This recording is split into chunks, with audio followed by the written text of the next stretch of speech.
Chrissy Teigen opens up for the first time about her postpartum depression. This was an open letter that she penned in Glamour magazine. It's incredible. It has since gone viral. It's long. I'm gonna read some parts of it. We will include the link, right, Amir? I'm looking at Amir. Amir's over there. So we will include the full letter because it is incredible and so brave. Way to go, Chrissy Teigen. So let me read some of the highlights. I have here, quote, I had everything I needed to be happy, and yet for much of the last year, I felt unhappy. What basically everyone around me but me knew up until December was this: I have postpartum depression. How can I feel this way when everything is so great? So later on in the letter, she also says, quote, I was different than before. Getting out of bed to get to set on time was painful. My lower back throbbed, my shoulders, even my wrists hurt. I didn't have an appetite. I would go 2 days without a bite of food, and you know how big of a deal food is for me. One thing that really got me was just how short I was with people. She also went on to talk about how she didn't want to leave the house. She would keep the shades closed, no light coming in, and she literally would not want to leave the house unless she absolutely had to go to work.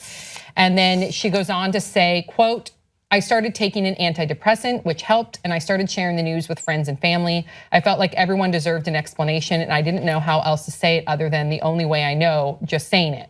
It got easier and easier to say it aloud every time. I still don't really like to say I have postpartum depression because the word depression scares a lot of people. I often just call it postpartum.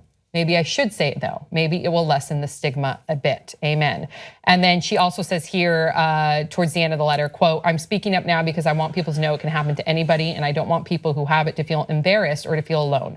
I also don't want to pretend like I know everything about postpartum depression because it can be different for everybody. But one thing I do know is that for me, just merely being open about it helps. This has become my open letter. And then she talked about that she is now also seeing a therapist, and that is also helping her. And also when she was suffering in like the height of her postpartum depression, she noticed that she was really short with a lot of people. And so she then went and explained to a number of those people that she worked with and people that she knew exactly why she was acting the way she was. But in the beginning, she didn't even know why she was acting that way. So I think really informative for a lot of people to realize that, you know, postpartum and mental illnesses do not discriminate, you know, because everybody would look at Chrissy Teigen, and she even says it. They would look at her and think that she has it all, right? So, you know, reading through this, it's such a beautiful letter by a beautiful person. I'm glad that she's on the cover of Glamour, and she sort of addressed that she never thought she would be on the cover of a women's magazine before because for whatever reason she'd only been sort of isolated to like Sports Illustrated covers, and that was like unfair to read that she'd sort of thought about before. That sucks, but I'm glad she's on the cover of Glamour. A couple things that stuck out for me. One is that, you know, postpartum depression doesn't discriminate. I really had no idea what postpartum depression was before reading this, so I'm glad that she's talking about it and taking away the stigma. Something that bothered me, just for me and for stories that I'm sure we've all shared working in Los Angeles, is when she was saying that she would be short with people on the set of Lip Sync Battle. And now she's explaining why, and you know what she was going through, and just offering up an apology, which she really shouldn't have to. And I think she sort of acknowledges that too, but she does. What bothered me is that I am sure that from working on a show, when you have a celebrity or someone on set that is a little bit not 100% awesome, the stories circulate that they're a bitch and they're rude. And I hate that because I'm sure that she was sort of the victim of that from some PA that, you know, got snapped at, not knowing what was going on, and then goes home and tells their friends that like, oh, you follow Chrissy Teigen on Twitter, like, well, let me tell you, huge bitch. And I have been guilty of that before from working on shows and having these interactions with people. And some people, you know, I'm not sure if there was somewhat of an excuse there, but were a little bit rude to me, and that, you know, sucked. But I don't know what they were. Never know what they're going through. I don't know what they were going through, and it's not right to spread, you know, rumors about someone, or as she says in there, make it a thing that someone is rude. And that's what sucked reading this, because I was like, oh, I'm one of those shitty people that would, you know, this person's going through postpartum depression. I wouldn't be sensitive to that. I was like, why wouldn't Chrissy Teigen just be awesome and take a selfie with me? This is all hypothetical in my brain, but that's what I went when I was reading through this. Because but we're all guilty of that, because we can't read people's minds, but it does remind us to give people the benefit of the doubt. You never know what someone's going through. And I just hope that anyone that worked on that show while she was going through this would read this and be like, okay, got it. Because she obviously is coming from such a good place, and she's being so transparent. And I felt bad if there was some stuff on the set being like, ooh, don't go in Chrissy's dressing room. Because you've seen it. Yeah, because I've been there. So I thought this was awesome for her. I agree. I think it was great. I mean, I was saying earlier off camera that I got, you know, somewhat emotional reading it. And there are a few things that made me just, one, happy for her. Like I've always thought that she was an incredible person. And there's this thing with the facade of celebrity where people look at them like they're perfect, they never have problems, they never go through this, they never go through that. And if they do go through something, oh, what the hell's wrong with you? You're rich, like you can get through it, whatever. And then you have those people that are, you know, like, oh, they're a bitch, or they're this or that. The thing that really, that I absolutely adore about her, one, I feel like John Legend is the man's man that needs to be celebrated. Yeah. I feel like their relationship, their type of people, there are people that go through this, and I have arguments with some friends and stuff a lot of times because they're like, oh, celebs don't raise their own kids. You know, they have nannies and stuff like that. And yes, you know, if everyone was able to, you know, have that or afford that luxury, and that is a luxury. Having a nanny is a luxury. But I had, you know, my father wasn't rich, but I had a babysitter. We all, there's, you know, it takes a village to raise a child, and you have to understand who your village is. Not everyone may, you know, have that luxury of having someone around. But the candor that she spoke, in the sense of how bad she was, how depressed she was, how, you know, she slept on the couch for 4 nights and John slept on the couch 4 nights with her, was to me inspiring, and to just give people hope. And I would hope that it translated. And I would hope that it translates to guys to say, you know, understand your woman, your significant other, your whoever, and what they're going through. And the two, you know, if you're not rich and you don't have everything, like find different ways to speak to people. Like there's support groups. If you can't afford a therapist, there's, you know, alternative ways that you can work through it. And for women, I hope that it reaches you to take the celebrity out of it and just read a person's testimony and their story of what they're going through. And then I thought about, you know, I was coming on here when I got the topics and what we were talking about. Then I thought about, you know, the great Sam over here who's pregnant. And I'm like, yo, you got a group right here. Afterwards, you know, call me. I'm good. I'm great with kids. You know, I got a son. Like I love babies. I love kids. I love family. And you know, if you need me to come watch the baby, call me. I gotta schedule it, but I'm coming. Like let me know. Honestly, that makes me really emotional you never know. Like I said earlier, so sincere. Thank you. But like I said earlier, you never know what a person is going through. So you know, you may see this person all day long, and you know, I got mad at somebody just last night, and I try to tell myself like, you gotta, you know, look towards that light and find that shining light, and do not always react. There's always an action that's gonna try to cause a reaction. So the first thing you have to say is like, what's the end goal here? Like this is happening.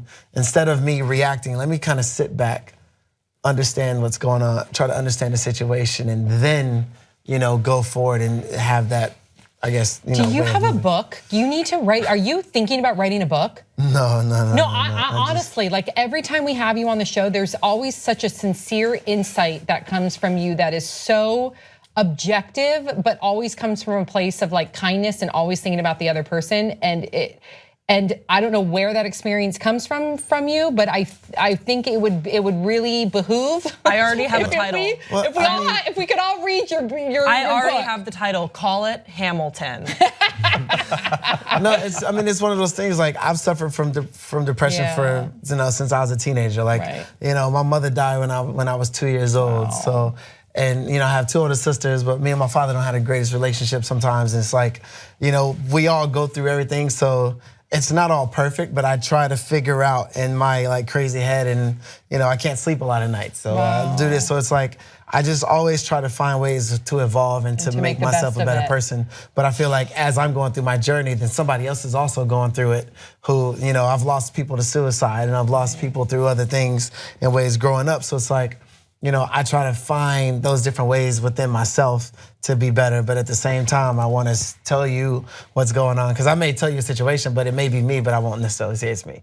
So that's another, you know, insecurity or something that I may have in myself. And I like when I see people sharing their issues, because it makes me like want to say, well, you know, I thought about killing myself, you know, or whatever the situation is. So that's just where I come from. It makes it safe. Amir, what did you think about this? Yeah, depression's not an easy disease to identify, to admit, to go get help about. So when Christy does something like this, I think it helps a lot of people come to terms with what they have. Yeah, no, you're right. I have a personal friend that just had a baby that's going through this too, and we were talking, I was like, have you read Chrissy Teigen's article yet? And she was like, no, and then like a day went by and I forwarded it to her, and then after she read it, she goes, I'm so mad I didn't read that yesterday because she had a really hard day the day prior. And it's true, it just kind of makes you feel like that there's nothing wrong with you, per se. That you're not alone, you're not the only person going through it. And then it gives you inspiration and hope to go get help, right? To go to a therapist, to look at what medication could be well suited for you. 1 in 9 women suffer from postpartum depression, 1 in 9. That's half of us right here. If we had a few other people, that's crazy. And who's to say that I won't suffer from that too? So it's, and I would imagine that women would feel shame, not only because of the stigma, unfortunately, which we really need to work hard on removing that stigma. Good for Chrissy Teigen for taking that first step. But you already, I can imagine as a mom, and I'm not a mom yet, but to some degree, I feel like I'm there because I talk to my baby all the time. Oh, you're a mom. But I am a mom, it's so exciting. But I would imagine if I didn't meet this like status quo after the fact, and I remember who spoke about this, it was Kristin Bell, right? So she suffered from postpartum too, and she said that she almost felt, not almost, she felt so guilty when she didn't necessarily have a connection right away with her baby, and that she was depressed, and that she thought that she had to like present to the world that she was so happy. She's this mother and she has so much love for her baby, and I'm sure she did, but she was going through some like gnarly mental stuff that she had to get through. And I think the shame and the guilt of what society puts on a mother and how a mother should act is really dangerous. And we have to kind of change that dialogue where we can be open to saying, I had a really shitty day today, or I'm not doing well, or I had to lock myself in a room for this amount of time because I am suffering from postpartum depression, or I don't have a connection with my baby right away. Those are all okay things. Otherwise, women will attack themselves to the point where who knows what will happen, because we've heard some disastrous, very tragic stories, including postpartum too, where it gets left untreated. And I'm not saying that this is that this is indicative of all the cases, but there's been women that have killed their children. Yeah. Well, And she Chrissy mentioned she that. even cited Susan Smith. Oh, that's right, she did in the article. Which would be an interesting case to cover on Murder with Friends. And this is someone that needed help and was going through some very serious mental illness and probably didn't want or get help. Either one, couldn't identify it. Andrea Yates too. Yeah, exactly. Or because they're afraid to ask for help because of the stigma. And that's the thing. A lot of people are afraid to ask. Yeah. And they're afraid to speak up about it. And that's one of the other things that has to change, is it needs to change. Not be afraid to say, I need help. And we need more mental health care too, because I remember we interviewed a woman that had, it's such a sad story.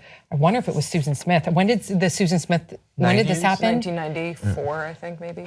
Well, we had, on Dr. Drew, we had interviewed a woman where she had killed her baby. It was so sad, and she's treated now, and she was able to reflect on it. And I mean, she lives with it every day. It's just pain by it. It's shackles to her, right? Because of that, she wished she would have gotten help before that happened. But she had mentioned that there was a time that she reached out for help, and it was so hard for her to get help.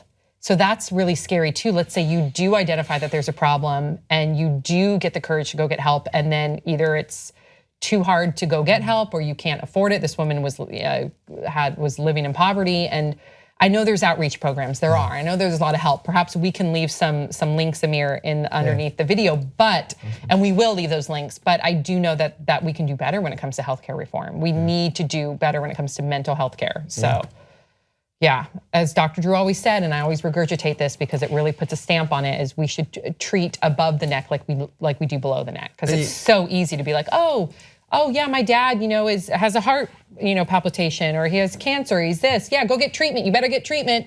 Why don't we say the same thing about depression or anxiety or postpartum depression? We don't have that. We do not have that same equation. We don't treat it the same. Also, you kind of touched on it earlier, and I know we got to kind of wrap up, but when you talk about moms, if you think about culturally, what we grew up on, watching Leave It to Beaver with, was it June Cleaver, whatever, the Brady Bunch, the Growing Pains, even the Cosby Show, like the moms are all perfect, but then you get Roseanne, and that's why Roseanne was so great, because so many people could relate to, you know, parenting in different ways. Everything's not always perfect. Everybody's not always around, you know, when you want it to be, and it's the mom and dad, and that's what I grew up like idolizing, you know? Yeah. Or a lot of these other shows and stuff, but that's what we were putting in our head, because that's when you really had family time around the TV. You'd watch it, or like even, you know, TGI, you know, Fridays. There was this thing on ABC. I remember Fridays TGI Fridays on ABC. Exactly, like the 90s and stuff. Grace wasn't born yet. Yeah. But you know, you had those things that you looked up to, and I feel like as a woman, and I apologize, because that makes it like you have to be perfect. You have to always be locked in this perfect person when you don't. Right. You're a woman. Well said. You know? Well said. Wow. Like Pac said, keep your head up. Yes, keep your head up. Yes. Oh, okay. And yesterday was International Women's Day, you know? I wore red. You did? I wore red lip and red red lip basically. But yeah, I know Blue's clothing. normally my color, but for you. Yeah, yesterday- you had red on yesterday. Yeah. You had a red Had a lot jacket, of red red on. shoes. Well, blue is the warmest color, so. Yeah, that too. That's cute, Grace. Oh, I love. Look Grace, at her you're so smile. cute. Look at her smile. I just She's made got the segment Come on. gay. See how I did that? And just And gay, you have gayed a it little up. blushing on your cheek. I love it so much, Put a little Grace. heart up. Put a heart She's up just like a believer. pure. All right, go back to Sam now. Pure Shut love. up, Kenny. Pure love. Okay, so please share your thoughts. I think this is a really important. It's not. I think this is a very important topic, and I hope that everybody can feel comfortable and transparent, especially if you've gone through this. Please share your insight, and we will see you next time on Pop Trigger.